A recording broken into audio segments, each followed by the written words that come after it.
로마서 15장 1절과 2절 말씀 읽겠습니다. 우리 강한 자가 마땅히 연약한 자의 약점을 담당하고 자기를 기쁘게 하지 아니할 것이라. 우리 각 사람이 이웃을 기쁘게 하되 선을 이루고 덕을 세우도록 할지니라. 오늘 저는 이 말씀을 통해서 이 약한 자들의 짐을 지는 교회가 되자, 이런 말씀을 증거하고자 합니다.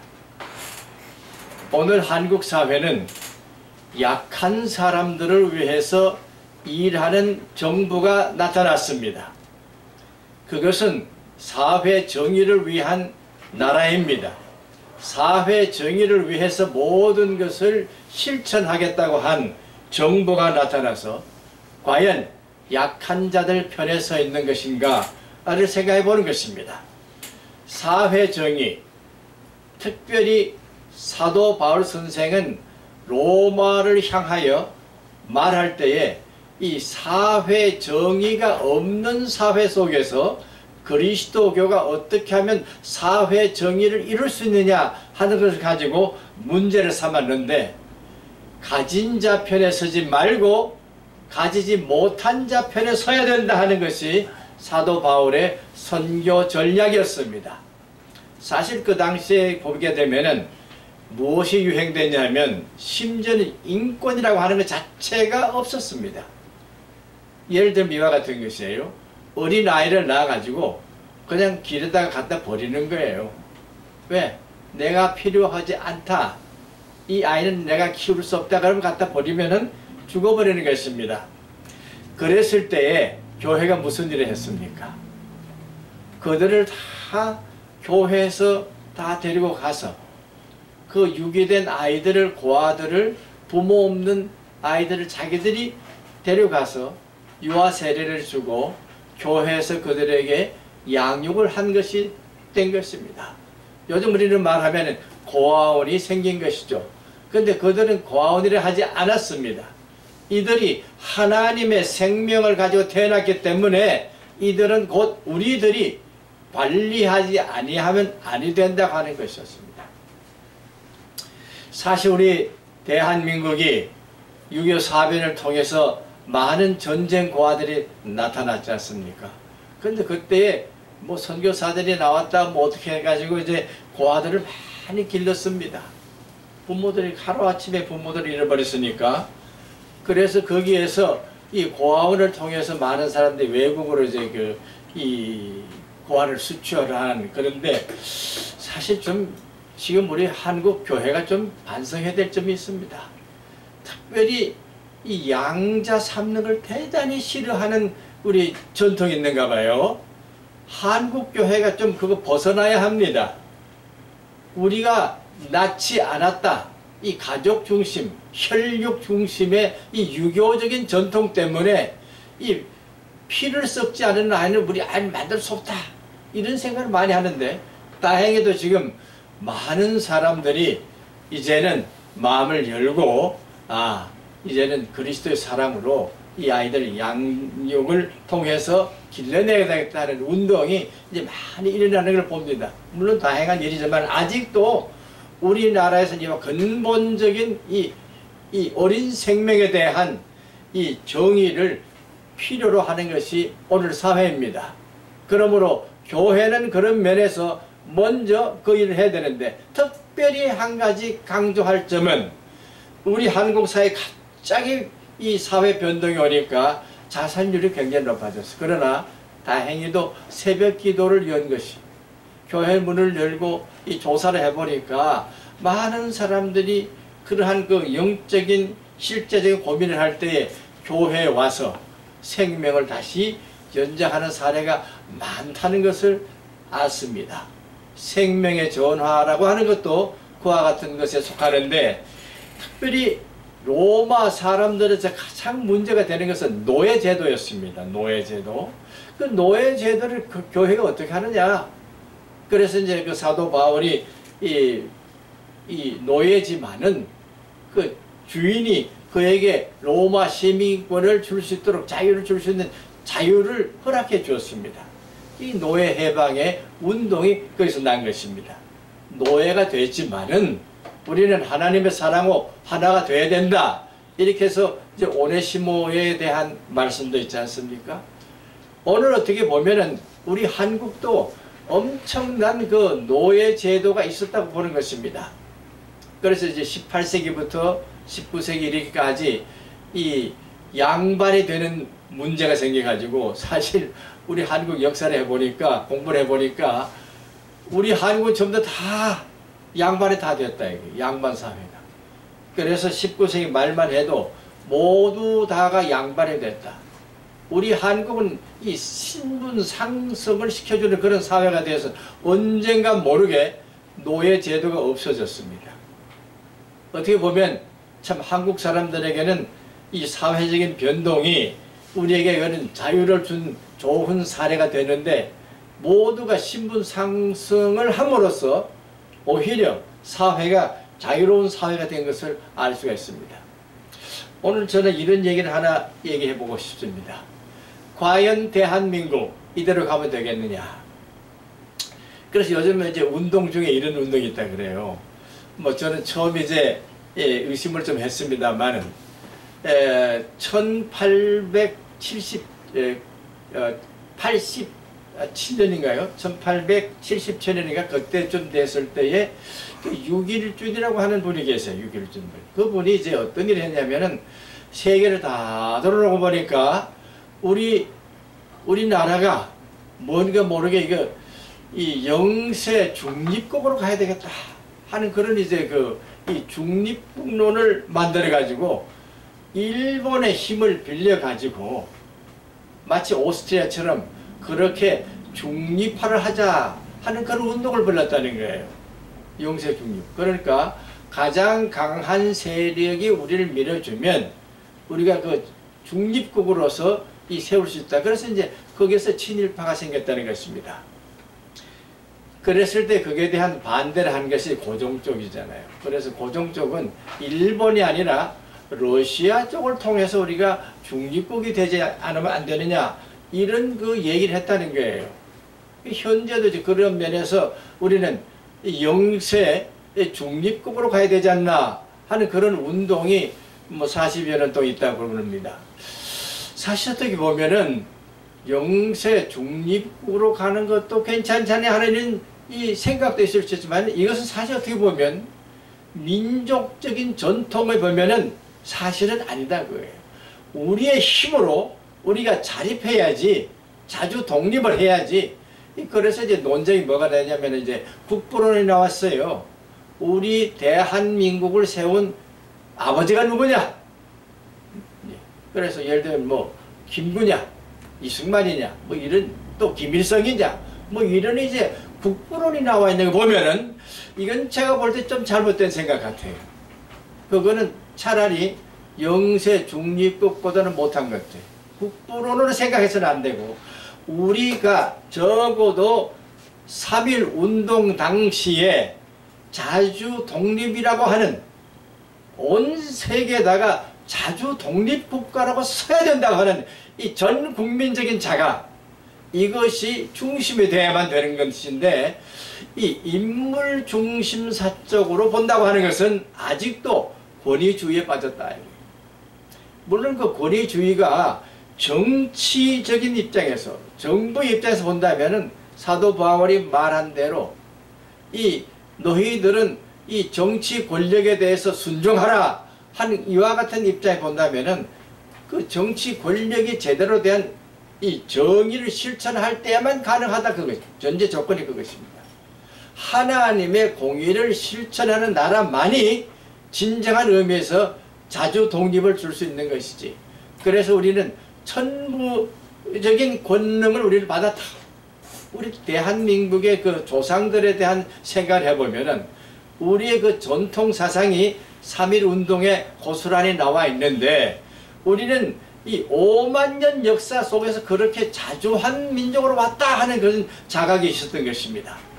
그래서 저는 적어도 이 평화 문제를 얘기할 때에 이 약한 입장, 자기만 지키겠다고 하는 이런 이 영세 중립론을 우리는 극복해야 된다고 생각하는 것입니다. 그러면 또 한 가지는 뭐냐? 그러면 그 다음에 나올 건 뭐냐? 영세 평화라고 하는 말이 나왔어요. 영세, 영원토록 평화를 지키는 나라가 필요하다.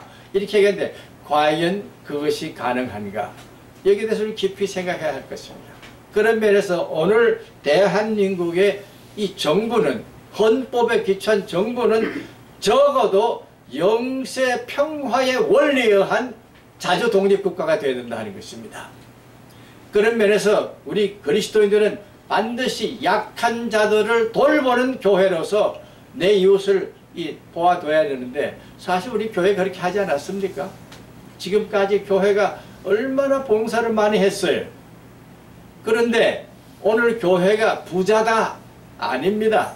제가 볼 때 큰 교회가 있지만은 큰 교회가 비익부해야 한 1%에서 2%밖에 안 돼요.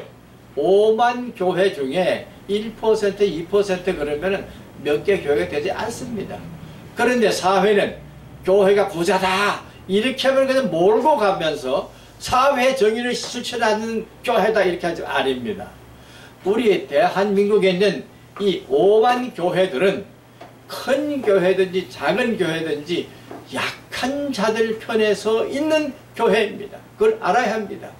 그래야만 우리는 이 사랑, 약한 자들 편에 서 있는 교회로서 진정한 사회 정의를 실천한 교회로 거듭나야 할 것입니다. 제가 그 60년대, 70년대 보니까 이 교회 운동 가운데에 이 쪽방교회가 있어요. 쪽방교회. 여러분 잘 아시지만은 그 1970년대 초에 그 청계천을 모든 이 쪽방을 좀 어디로 보냈어요. 성남으로 보냈죠. 그때 5만 명을 보냈습니다. 제가 그 현장을 보았어요. 엄청난 문제가 있었습니다. 그런데 그것이 과연 정의냐 아니냐 할 때에 지금 성남시는 어떻게 되었어요? 성남시 얼마나 지금 잘 살고 있습니까?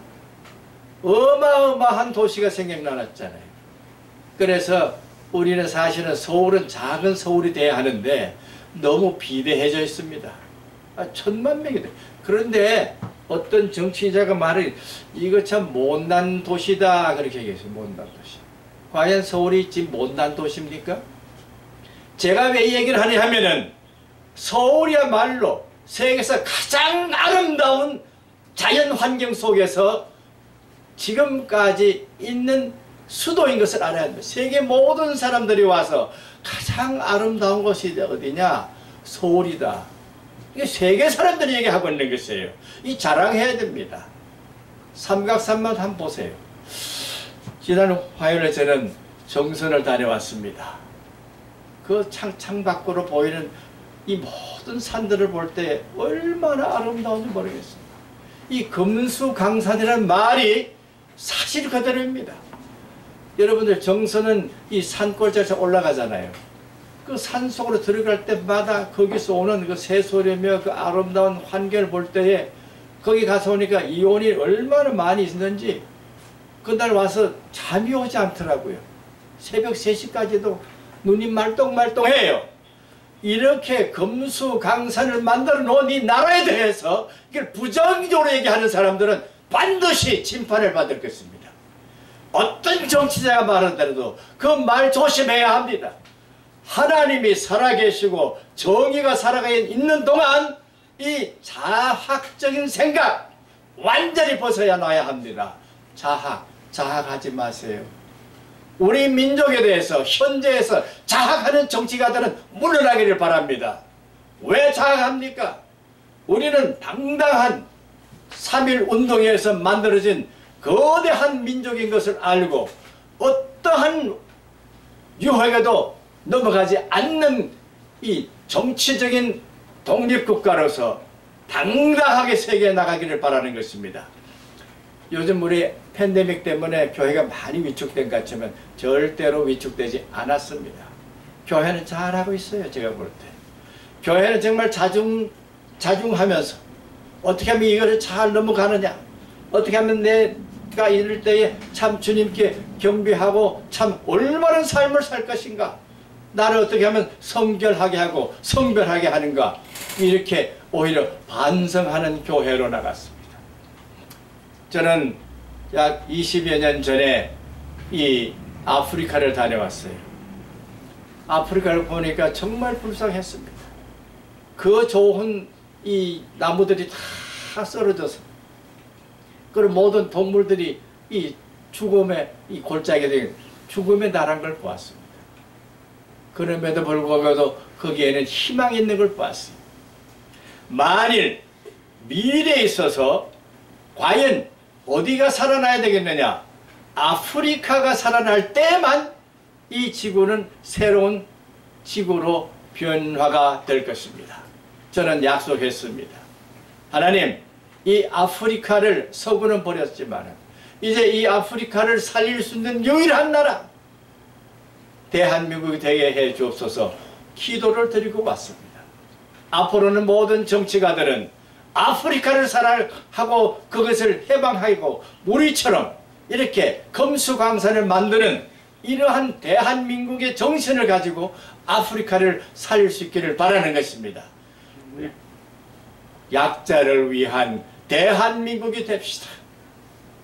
가진 자를 위한 것이 아니라 우리 속에서가 아니라 우리 밖에 있는 사람들, 우리를 넘어선 민족과 함께 민족을 넘어선 참된 정의를 실천하는 대한민국이 되기 위해서 교회는 자각하고 오늘 이 말씀에 의해서 약한 자를 돌보는 교회로 거듭나야만 하겠습니다.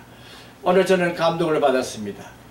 일본을 어떻게 하면 그리스도에게로 오게 하느냐?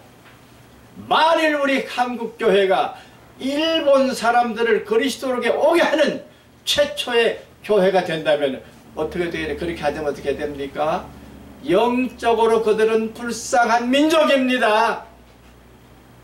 자기들이 약한 자들을 위해서 하려고 하는 마음이 없어요. 왜? 마음이 너무 지금 얼어붙어 있습니다.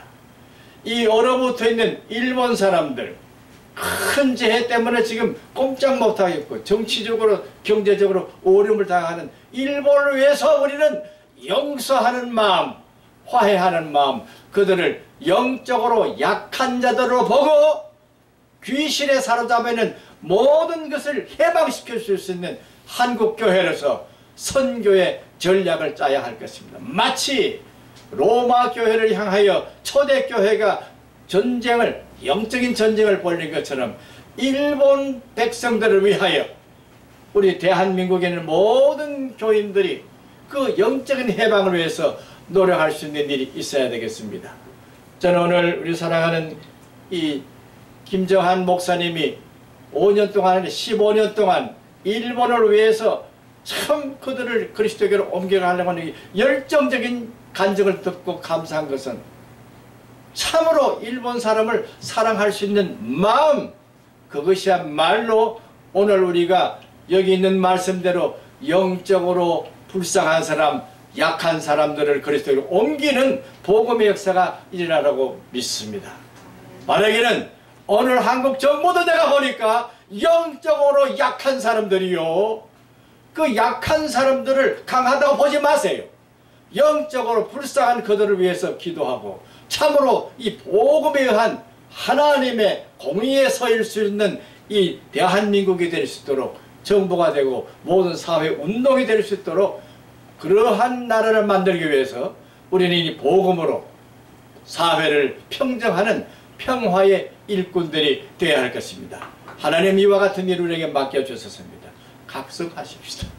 각성하는 곳에만 하나님께서는 자비를 베풀어 주시고 각성하는 백성들에게만 미래를 보장해 주실 것입니다. 이제 대한민국은 앞으로 30년 동안 2020년부터 2050년까지 30년을 우리에게 맡겨주셨는데 우리뿐만 아니라 전 세계를 위해서 하나님께서는 이와 같은 일, 세상에 있는 모든 약한 자들에게 우리는 강하다 하는 이 신념을 가지고 이 하나님의 세계를 창조해가는 교회로 거듭나고 대한민국이 되기를 주님의 이름으로 축원하는 바입니다.